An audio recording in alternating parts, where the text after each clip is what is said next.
Son Excellence M. Ismaïl Omar Guelleh a quitté ce dimanche en début d'après-midi le pays à destination de la ville d'Abidjan, la capitale économique de la Côte d'Ivoire, où il prendra part lundi à l'investiture de son homologue réélu de ce pays, Alassane Ouattara.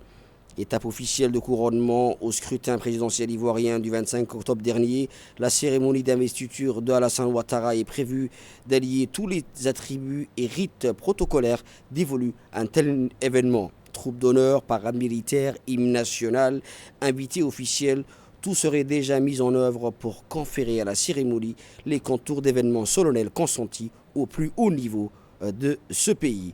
Mais c'est la prestation de serment et le discours officiel qui sera dans la foulée prononcé par le président investi qui feront indubitablement office d'étape centrale à ce rendez-vous. À ce propos, en croire information relayée en amont par les médias, le président Ouattara évoquera, entre autres dans son discours d'investiture, sa détermination à poursuivre les efforts entrepris en faveur du développement.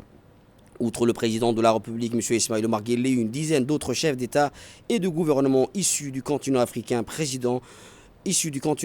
prendront part à l'investiture du président réélu du Côte d'Ivoire.